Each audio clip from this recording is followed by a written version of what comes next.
Imagine standing in the ruins of ancient Athens, just as the golden sun sinks low behind the Acropolis. Shadows stretch long across cracked stone streets, and the last rays of light glint off the Parthenon's weathered columns. The wind carries with it the faint scent of dust and time, whispering stories from millennia past. You are not just in a city, you are in a cradle of thought, of ideals, of what civilization once dreamed it could become. Beneath your feet lies sacred ground, untouched by time but soaked in history. This is where Plato is said to rest. Not just a man, but a mind, a soul that imagined a world governed not by brute strength, wealth, or charm but by wisdom, reason, truth. He dared to imagine a republic where the philosopher would be king, and the king would be a philosopher, where justice wasn't a tool for rulers, but the very fabric that held society together. But now, beside you, a second figure appears. He does not belong here, not by birth or by century, yet somehow, he fits. His dark cloak billows slightly in the breeze, his eyes sharp, tired, and trained by experience. Niccolò Machiavelli, born into the turbulence of Renaissance Italy, a man forged not in the academy, but in the courts and alleyways of Florence, where plots unfolded like games of chess, where loyalty was fleeting, and survival an art form. He stands at Plato's tomb not to pay homage, but to observe, to measure the dream against the dust. His gaze is skeptical, almost mournful, but not without curiosity. Perhaps he respects Plato, the dreamer. Perhaps he envies him. Or maybe he's here to bury the last trace of idealism under the cold weight of political realism. What would Machiavelli say? Would he laugh at the naivete of philosopher-kings? Would he marvel at the audacity of trying to build a state on virtue? Or would he, deep down, wish it had been possible? This is more than a meeting of 2 minutes, the confrontation of two visions. One sees the world as it ought to be. The other sees it as it is. One speaks in the language of ideals, the other in the language of power. Welcome to a journey through two minds, separated by centuries, yet forever entangled in the question that haunts every civilization: who should rule and why?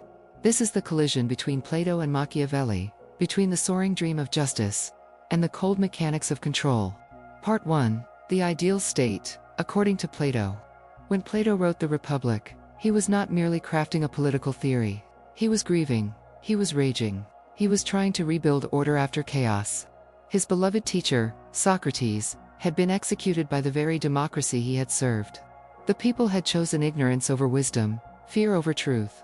For Plato, that was proof enough. The masses could not be trusted with power. So he imagined something different, something radical. In his ideal city, Callipolis power would be placed only in the hands of the wise. Not the wealthy, not the charming, not the strong. Only those who had transcended personal desire, who had trained their minds through philosophy, and their souls through reason, would be fit to rule.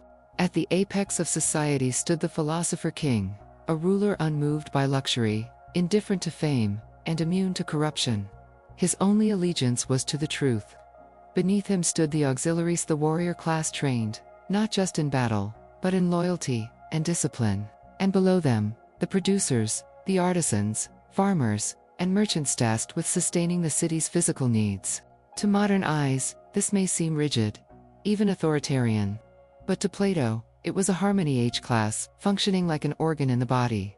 Justice, in this vision, was not equality, it was balance. It was everyone knowing their role, and performing it well. But here, in the very perfection of this vision, lies its fatal flaw. Plato's Republic is a utopia balanced on a knife's edge. It assumes the rulers will never abuse their power, that those born to rule will never crave more, that warriors will never rebel, that producers will accept their station without resentment. It demands that human nature be better than it is, or at least, perfectly trained. Plato sought to elevate the soul through education, myth, and discipline. He imagined censoring art to prevent disorderly emotions. He proposed communal living for rulers to avoid greed and attachment. Even children would be raised by the state, not their parents. Every detail of life would be engineered for harmony. Was it noble? Yes, profoundly. A civilization built on wisdom rather than whim is a dazzling hope, but was it possible? Even in his own dialogues, Plato seemed to doubt it. He admitted such a city might only exist in heaven, a model to strive for, not one to actually build. It was an aspiration carved into the sky, forever out of reach. And that is where Machiavelli enters. Not to soar with Plato among the stars, but to drag politics back down to earth, to the mud, the blood, and the trembling hands of real rulers. Part 2. Machiavelli, at the tomb. Standing before the weathered tomb of Plato, Machiavelli does not sneer, he does not mock. Instead, he bows his head not out of agreement, but out of recognition. Not of the man's ideals, but of his influence. Even the sharpest blade must respect the forge that shaped it. He knows he is standing before one of history's greatest dreamers. But as he straightens his back, his voice cuts through the silent air like a dagger cloaked in velvet. You believed men could be ruled by reason, Plato. You were wrong. They are ruled by fear, by ambition, by desire, by the trembling pulse of their own survival. Machiavelli had seen too much to believe in utopias. He had walked through the blood-soaked alleys of Florence, watched governments rise and collapse like waves against stone, heard the whispers of betrayal behind smiles. He didn't theorize from an ivory tower. He wrote from the edge of the sword. He witnessed what idealists rarely survive long enough to understand, that politics is not a clean game of rational minds debating noble truths. It is a battlefield of shadows, illusions, and raw instincts, where trust is a currency, and loyalty is leased, not owned.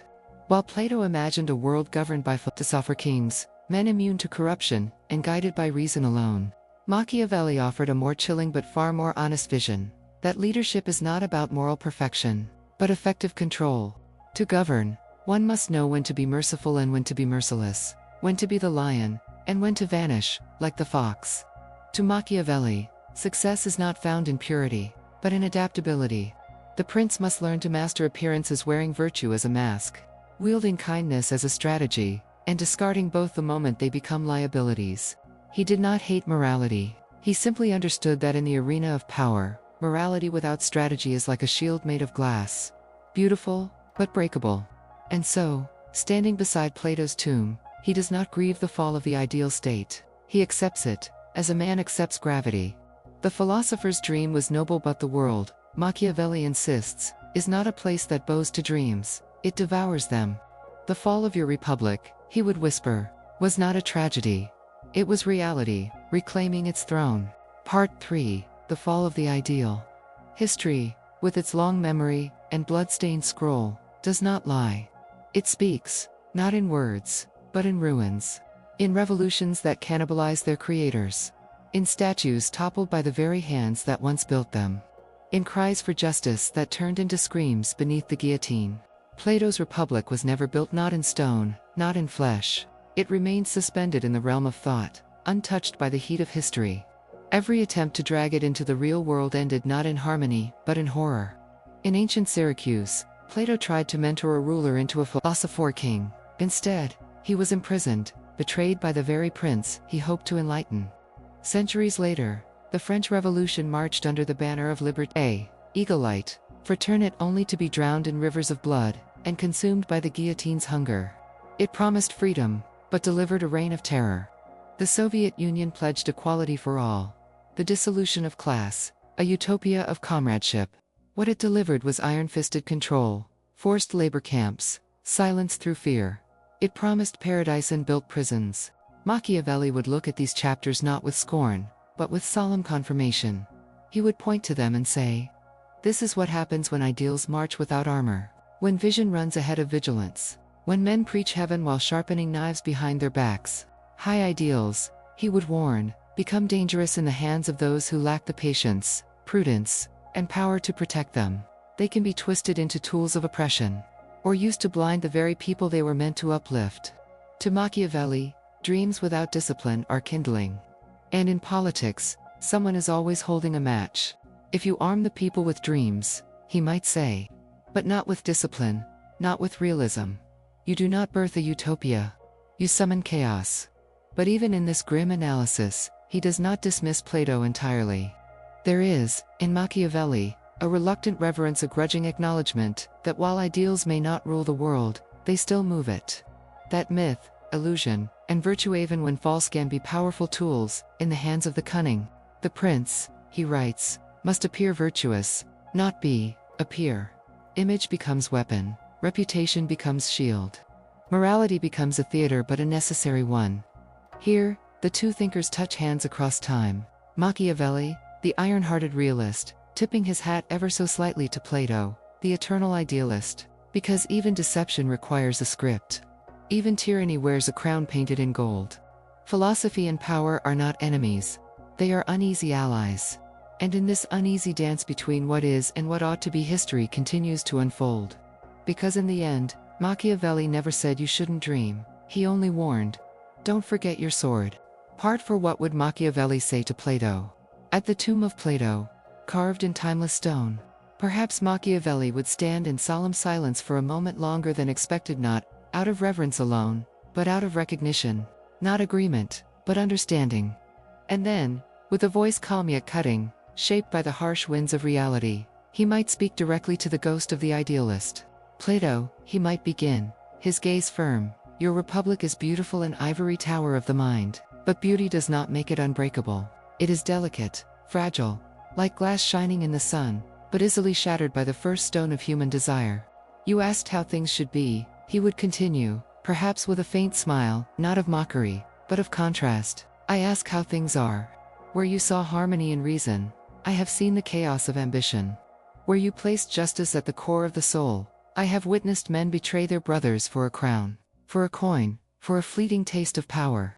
Your ideal, he might say, stepping closer to the cold marble, rests on a noble assumption that men are just by nature, that they will rise if only shown the path of reason.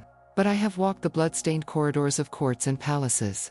I have watched virtue crushed under the weight of fear. I have seen that power does not attract the wise, it seduces the cunning, it rewards the ruthless, and it crowns those who know how to manipulate appearance rather than embody truth. And yet here Machiavelli might pause, his tone softening. Still, I thank you, he would say, with the humility of one who knows his own darkness, because without your dream, my warnings have no meaning. Without your vision of light, I would not understand the shape of the shadows I describe. He might look up, to the imagined heavens above the tomb, and add, you reached for the stars so men might remember they are not beasts. I descended into the mud, so they might survive among them. We are not enemies, you and I, we are mirrors, facing opposite directions, one to the possible, the other to the real. This imaginary moment fictional, though it may be reveal something enduring and profound. It speaks to the timeless interplay between ideals and pragmatism, between the soaring mind of philosophy and the grounded hands of politics. These are not rival forces, but eternal partners in a dance older than any civilization. Philosophy dreams. Politics builds. One asks, what is just? The other demands, what works? And though they pull in opposite directions, perhaps it is the tension itself that holds the world upright. Now the tomb is silent. The sun has vanished beyond the horizon, leaving behind the cold hush of twilight. A single marble slab remains bathed in shadow, sheltering the remains of the philosopher, who reached for a perfect world. The wind picks up. Machiavelli, the realist cloaked in dark Florentine robes, turns from the grave, and steps into the encroaching night. He leaves no offerings, only echoes. His footsteps fade into history like smoke, but his words linger in the air, sharp as iron. Plato offered us the dream. He imagined a republic of reason, where the soul of the state mirrored the soul of a just man. He gave us blueprints of virtue, of order, of an existence sculpted by harmony. Machiavelli gave us the warning. He tore away the veil. He showed us the beasts that wear crowns, the masks that smile while they plot. The truth that virtue alone is no shield, in a world where wolves roam free. And yet perhaps between them lies, not contradiction, but a hidden wisdom. Not a utopia that collapses at the first storm. Not a tyranny that survives only by fear, but a third path. A path that dares to hope, yet never forgets. That aspires toward justice, yet plans for betrayal. A state not perfect, not naive, not cold but wise, wise enough to dream with its eyes open. Because in the end, the real question is not what is the perfect state. The real question, the one whispered by marble tombs, and echoed by empty thrones, is this: what kind of state can endure the imperfection of man and still remain just enough to be worth living in?